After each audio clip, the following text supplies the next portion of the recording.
Hi అండి, ఎలా ఉన్నారు అందరూ? Welcome to the Mounika Sinha vlogs. ఈరోజు వీడియో వచ్చేసేసి బాదం మిల్క్ ఇంట్లో ఈజీగా ఏ విధంగా ప్రిపేర్ చేసుకోవచ్చు అనేది చూపిస్తానండి. ఆల్రెడీ సమ్మర్ స్టార్ట్ అయిపోయింది కదా, ఎక్కువగా మనకి బయట బాదం మిల్క్ కనిపిస్తూ ఉంటుందన్నమాట. అది బయట చేసే విధంగా మనం ఇంట్లో ఏ విధంగా ప్రిపేర్ చేసుకోవచ్చు అనేది నేను ఇక్కడ ఈ వీడియోలో చూపిస్తాను. చాలా అంటే చాలా టేస్టీగా ఉంటుందండి. మనము బయట తెచ్చుకునే బాదం మిల్క్ అంటే ఇంట్లో చేసుకునేది చాలా హెల్దీ కూడా, చేసుకోవడం చాలా ఈజీ, అంతకంటే ఎక్కువ టేస్టీగా కూడా ఉంటుంది. అలాగే నా తరపున ఒక చిన్న రిక్వెస్ట్, నా వీడియోస్ కానీ మీకు నచ్చితే మాత్రం ప్లీజ్ లైక్ చేయండి. అలాగే మీ ఫ్రెండ్స్ అండ్ ఫ్యామిలీ మెంబర్స్కి షేర్ చేయండి. మొదటిసారి చూసే వాళ్ళు సబ్స్క్రైబ్ చేసుకోవడం అసలు మిస్ అవ్వద్దు. ఇక్కడ నేను గ్లాస్లోకి సర్వ్ చేసుకున్న తర్వాత కొంచెం లైట్గా బాదం పీసెస్ యాడ్ చేసుకున్నానండి, బాదం తురుము పైనుంచి. ఇక్కడ నేను ఈ బాదం మిల్క్ ప్రిపేర్ చేసుకోవడానికి ముందుగా పాలు తీసుకున్నాను. 1 లీటర్ వరకు పాలు తీసుకున్నాను. మనకి బయట ప్రిపేర్ చేసే వాళ్ళు ఏంటంటే పాల పొడితో ప్రిపేర్ చేస్తూ ఉంటారు. మనం ఇక్కడ పాలతో ప్రిపేర్ చేసుకోవచ్చు అనమాట. కావాలనుకుంటే పాల పొడి 10 రూపీస్ ప్యాకెట్ దొరుకుతుంది. ఆ ప్యాకెట్స్ ఒక 2 తీసుకుంటే సరిపోతుంది, 1 లీటర్ పాలు అయితే మనకి. ఇక్కడ అలాగే షుగరు, కార్న్ఫ్లోర్, నెక్స్ట్ వచ్చేసి ఇందులోకి మెయిన్ బటర్ స్కాచ్ ఎసెన్స్ అండి. ఈ ఎసెన్స్ యాడ్ చేయడం వల్ల మనకి బాదం మిల్క్ టేస్ట్ అనేది వస్తుందన్నమాట. ఇక్కడ నేను ముందుగా పాలు అనేది స్టవ్ మీద పెట్టుకున్నాను. ఇవి ఒక పొంగు వచ్చి కొంచెం మరిగేటప్పుడు మనం పౌడర్ అనేది యాడ్ చేసుకోవాలన్నమాట. ఈ పౌడర్ని ముందుగా కలిపెట్టుకోవాలి. ఇక్కడ నేను కార్న్ఫ్లోర్ వచ్చేసేసి ఇక్కడ లీటర్ పాలకు వచ్చేసేసి 3 or 4 టేబుల్ స్పూన్స్ వరకు తీసుకుంటున్నాను. కొంచెం చిక్కగా ప్రిపేర్ చేస్తున్నానండి. పల్చగా కావాలి అనుకుంటే cornflour 2 spoons, 2 or 2.5 spoons add చేసుకుంటే సరిపోతుంది. ఎక్కువ అనేది యాడ్ చేయాల్సిన అవసరం ఏమి ఉండదు. ఎక్కువ యాడ్ చేస్తే కొంచెం థిక్నెస్ వస్తుందన్నమాట. మనం ఐస్ క్రీమ్ లాగా కూడా ప్రిపేర్ చేసుకోవచ్చు అలా థిక్నెస్ వచ్చినప్పుడు. నెక్స్ట్ వచ్చేసేసి కొద్దిగా వాటర్ అనేది యాడ్ చేసేసుకొని ఉండలు లేకుండా కలిపి పెట్టేసేసుకుంటున్నాను దీన్ని ముందుగా నేను. మనం వాటర్ తీసుకోవచ్చు ఈ ప్లేస్లో, లేదనుకుంటే చల్లటి పాలని యూస్ చేయొచ్చు. వేడివేడిది మాత్రం యాడ్ చేయకూడదండి. మనం ఏదైనా వాటర్ అయినా సరే లేదా పాలు యాడ్ చేసుకున్న కార్న్ఫ్లోర్లో చల్లటివి మాత్రమే యాడ్ చేయాల్సి ఉంటుంది. ఇక్కడ నేను కలిపి పెట్టేసేసుకున్నాను. నెక్స్ట్ షుగర్ తీసుకుంటున్నాను, అలాగే ఎసెన్స్. ఇక్కడ నేను కొంచెం ఐస్ క్రీమ్ లాగా పిల్లలకి ట్రై చేద్దామని చెప్పేసి కప్స్లలో కొంచెం థిక్గా ప్రిపేర్ చేసుకుంటున్నాను అనమాట. అందుకని ఒక 3 టేబుల్ స్పూన్స్ వరకు వేసుకున్నాను. లేదంటే 2 అయితే సరిపోతుందండి టేబుల్ స్పూన్స్. 1 లీటర్ పాలకి 2 టేబుల్ స్పూన్స్ అయితే సరిపోతుందన్నమాట. ఇక్కడ పాలు ఒక పొంగు వచ్చి కొంచెం మరుగుతున్నాయి. ఇక్కడ మనకి కార్న్ఫ్లోర్ కూడా రెడీగానే ఉంది. ఒకసారి మళ్ళీ కలుపుకొని పాలల్లో మనం కార్న్ఫ్లోర్ ముందులో వాటర్లో కలిపి పెట్టుకున్నాం కదా, ఆ లిక్విడ్ అనేది పాలల్లో యాడ్ చేసేసుకొని ఇంకా ఒక 2 మినిట్స్ నాన్ స్టాప్గా కలుపుతూ ఉండాలండి. లేదా ఉండలు కట్టేస్తుంది అనమాట. అడుక్కు వెళ్ళేసేసి కార్న్ఫ్లోర్ పౌడర్ అంతా ఉండలు కట్టేస్తుంది. కలుపుతూ ఉంటే మనకి చిక్కపడుతూ ఉంటాయి అన్నమాట పాలు అనేది. ఇక్కడ మీరు చూస్తే తెలుస్తుంది, ఆల్రెడీ నేను వేసినప్పుడు కొంచెం పలుచగా ఉన్న తర్వాతకి కొంచెం కొంచెం చిక్కగా అవుతుందన్నమాట. ఒక 2 మినిట్స్ స్టవ్ అనేది హైలోనే ఉంచేసేసుకొని ఈ విధంగా కలుపుతూ ఆ కార్న్ఫ్లోర్ అనేది కొద్దిగా ఉడికించేసుకోవాల్సి ఉంటుంది. చాలా ఈజీగా ఉంటుందండి ప్రాసెస్. ఈ సమ్మర్లో ఏంటంటే మనకి చల్లచల్లగా ఏమైనా జ్యూసెస్ కానీ కూల్ డ్రింక్స్ కానీ తాగాలనిపిస్తూ ఉంటుంది. అలా బయట నుంచి తెచ్చుకోకుండా మనం ఇంట్లోనే ఈజీగా ప్రిపేర్ చేసేసుకోవచ్చు అనమాట. ఇక్కడ నేను ఒక 2 మినిట్స్ నాన్ స్టాప్గా కలిపిన తర్వాత నెక్స్ట్ వచ్చేసి షుగర్ అనేది యాడ్ చేసుకున్నాను. షుగర్ యాడ్ చేసుకొని మళ్ళీ షుగర్ కరిగేంత వరకు మనం మధ్య మధ్యలో 2 మినిట్స్కి ఒకసారి అలా కలుపుతూ దాన్ని పాలను అనేది బాగా మరిగించుకోవాలన్నమాట. షుగర్ మనకు కావాలనుకుంటే ముందుగానే యాడ్ చేయొచ్చు అనమాట, కార్న్ఫ్లోర్ యాడ్ చేయ ముందుకే. ఒక్కోసారి ఏంటంటే షుగర్ అలా ముందర యాడ్ చేయడం వల్ల పాలు ఇరిగిపోయే ఛాన్సెస్ ఉంటాయన్నమాట. అది చూసుకోవాలి.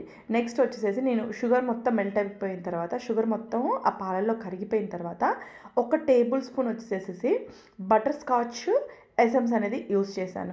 మనం వెనీలా కూడా యాడ్ చేసుకోవచ్చు. ఏ ఎసెన్స్ అయినా యాడ్ చేసుకోవచ్చు. లేదా ఎసెన్స్ ఏవి మాకు అవైలబుల్గా లేదు అనుకుంటే మనకి ఇంట్లో ఇలాచీ ఉంటుంది కదా, కొద్దిగా షుగర్ వేసుకొని ఒక 2-3 ఇలాచీని పౌడర్ చేసుకొని ఆ పౌడర్ కూడా యాడ్ చేసుకోవచ్చు అనమాట. ఇక్కడ నేను కలర్ కోసము కొద్దిగా పసుపు అనేది యాడ్ చేస్తున్నానండి. పసుపు అనేది హెల్త్కి చాలా మంచిదన్నమాట. ఫుడ్ కలర్స్ యాడ్ చేస్తూ ఉంటారు చాలామంది బయట ప్రిపేర్ చేసేవాళ్ళు. ఫుడ్ కలర్కి బదులుగా మనం ఇలా పసుపు యాడ్ చేసుకోవడం వల్ల హెల్త్కి అనేది చాలా అంటే చాలా మంచిదన్నమాట. ఇక్కడ నేను కొద్దిగా పసుపు అనేది యాడ్ చేశాను. లేదా కుంకుమ పువ్వు ఉంటే ఇంట్లో అది యాడ్ చేసుకోండి. కొద్దిగా అంటే కొంచెం లైట్గా మాత్రం యాడ్ చేసుకోవాలి. కుంకుమ పొడి ఇంకెక్కువ వేడి చేస్తుంది, బాడీని హీట్ చేస్తుంది కాబట్టి కొంచెం చూసి యాడ్ చేసుకోవాలి కుంకుమ పొడి యాడ్ చేసుకునే పని అయితే. నేను పసుపు యాడ్ చేసిన తర్వాత ఒక 2 మినిట్స్ నాన్ స్టాప్గా కలుపుతూనే ఉన్నానండి. ఇంకా అది మరీ లెంత్ అవుతుందని కొంచెం లాస్ట్లో మళ్ళీ మరిగేటప్పుడు వీడియో తీశానమాట. ఇక్కడ మనం ఏంటంటే కలపకుండా అలానే వదిలేస్తే కార్న్‌ఫ్లోర్ యాడ్ చేసాం కదా, గట్టిగా ఉండలు కట్టి లేదా పైనుంచి అంతా బంకగాను మీగడలాగా కడుతుందనమాట. ఇలా మనం కలుపుతూ ఉంటే 2 మినిట్స్కి ఒకసారి, అంటే నాన్ స్టాప్గా కలపకపోయినా కానీ 2 మినిట్స్కి ఒకసారి చూస్తూ కలుపుకుంటూ ఉండాలన్నమాట. ఇది మొత్తం ప్రిపరేషన్ అంతా వచ్చేసేసి ఒక 5 మినిట్స్ అండి. టైం అనేది ఎక్కువ అస్సలు పట్టదు. ఒక 5 మినిట్స్లో ప్రిపేర్ చేసేసుకోవచ్చు. ఇక్కడ నేను బాదం వచ్చేసేసి నార్మల్వి తీసుకున్నానండి. నానబెట్టిన బాదం అయితే చల్లారిన పాలల్లో యాడ్ చేసుకోవచ్చు. నేను నార్మల్ బాదమే తీసుకున్నాను, చిన్న చిన్న పీసులుగా కట్ చేసేసి. ఇంకా స్టవ్ ఆఫ్ చేసేసుకొని ఈ బాదం పీసెస్ అనేది ఆ వేడి పాలల్లో అలానే వేసేసి కాసేపు ఉంచేసాను అనమాట. మనం చల్లారేటప్పుడు అయితే కొంచెం నానబెట్టిన బాదం ఉంటే అది చిన్నగా పీసులుగా కట్ చేసి వేసుకుంటే టేస్ట్ అనేది ఇంకా చాలా బాగుంటుందన్నమాట. ఇక్కడ బాదం పీసెస్ అన్నీ యాడ్ చేసేసుకొని ఒకసారి కలిపేసేసుకొని ఇది బాగా చల్లారిన తర్వాత ఫ్రిడ్జ్లో పెట్టుకోవాలన్నమాట. ఒక 1-1.5 అవర్ అయితే పడుతుందండి కంపల్సరీ కొంచెం చల్లారడానికి. చల్లారిన తర్వాత ఫ్రిడ్జ్లో పెట్టేసేసుకుంటే సరిపోతుంది. ఇక్కడ నేను బాదం యాడ్ చేసిన తర్వాత స్టవ్ అనేది ఆఫ్ చేసేసానండి. ఆఫ్ చేసేసి కొంచెం అలా మీగడ కట్టకుండా పైన బాగా కలిపేసేసుకుంటున్నాను అనమాట. కొంచెం లైట్గా ఇలా కలుపుకొని కొద్దిగా చల్లారిన తర్వాత ఏంటంటే పక్కకు పెట్టేసేసుకుంటే సరిపోతుంది. లేదా ఆ వేడి మీద అలానే పక్కకు పెట్టుకుంటే మొత్తం మీగడలాగా కట్టేస్తుంది అనమాట పై లేయర్ అంతా. అందుకని కొంచెం పక్కకి చల్లారనిచ్చేసేసుకొని ఇంకా పక్కకు పెట్టుకున్నాను. ఇక్కడ నాకు చల్లారిందండి. కొంచెం లైట్గా, అంటే కొంచెం చేయి పెట్టేంత లైట్గా ఉందన్నమాట వేడి, అంతే, మరి ఎక్కువ వేడి అయితే లేదు. ఇంకా ఇవి నేను ఐస్ క్రీమ్ మోల్డ్లలో వేసుకుందాం అనుకుంటున్నాను. ఇంతకుముందు తెచ్చిన కప్స్ ఉన్నాయి, అందులో ప్రిపేర్ చేసుకుందాం అనుకుంటున్నాను అనమాట. లేదా ఇలాంటి మోల్డ్స్ దొరుకుతాయా ఐస్ క్రీమ్, వీటిలలో కావాలన్నా కానీ వేసేసుకోవచ్చు అనమాట. 30-40 రూపీస్ ఏమో ఉంటాయండి, అంతే. అలా ప్రిపేర్ చేసుకోవచ్చు. లేదా ఇలాంటి ఐస్ క్రీమ్ కప్స్ ఉంటాయి కదా, పిల్లలకి ఎప్పుడైనా తీసుకొచ్చుకున్న బౌల్స్ మిగిలి ఉంటాయి కదా, వాటిలో కావాలన్నా కానీ ప్రిపేర్ చేసుకోవచ్చు. నేను ఇక్కడ ముందుగా అయితే ఈ కప్స్లలో వేసేసుకొని ఫ్రిడ్జ్లో పెట్టేసేసుకుంటున్నాను. మనం అట్లీస్ట్ 3 అవర్స్ అయినా కంపల్సరీ డీప్లో ఉంచాలండి. అప్పుడే మనకి ఐస్ క్రీమ్ అనేది పర్ఫెక్ట్గా రెడీ అవుతుందన్నమాట. నేను ఈ కప్స్లలో వేసేసుకొని ఫ్రిడ్జ్లో ఒక 3 అవర్స్ అనేది ఉంచేసాను అనమాట.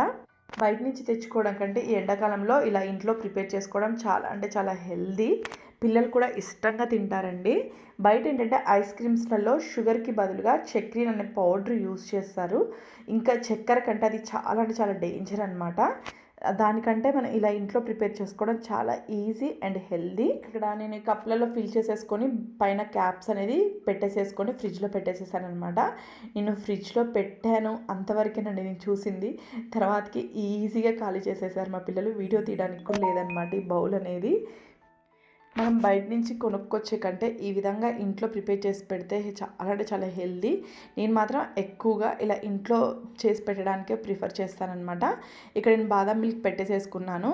అండ్ డీప్లో వచ్చేసేసి మనం కప్స్ ప్రిపేర్ చేసాం కదా, అది పెట్టేశాను అనమాట. ఇంకా కప్స్ అనేది పిల్లలు స్కూల్ నుంచి రాగానే ఖాళీ చేసేసారు, నేను చూడలేదు. ఈవినింగ్ టైంలో ఇంకా బాదం పాలు అనేది అలా కొంచెం షేర్ చేసుకున్నాం అనమాట. చాలా అంటే చాలా టేస్టీగా ఉంటుందండి. ట్రై చేయడం అస్సలు మిస్ అవ్వద్దు. ఈ ఎండలకి మనం ఇంట్లో ఉంటేనే ఎక్కువ అలసిపోతూ ఉన్నాం. ఎంత వాటర్ తాగినా కానీ ఇంకా తాగాలనిపిస్తూనే ఉంది. అప్పుడే ఎండలు మాత్రం చాలా బీభత్సంగా ఉన్నాయి. అలాంటప్పుడు ఏంటంటే కొంచెం చల్లగా ఏదైనా తీసుకుంటే బాగుండు అనిపిస్తుంటుంది. అలాంటి టైంలో బయట జ్యూసెస్, కూల్ డ్రింక్స్ కాకుండా ఇలా ఇంట్లో ఈజీగా ట్రై చేయండి. ఇంకా చాలా వెరైటీస్ ఉన్నాయండి మన ఛానల్లో.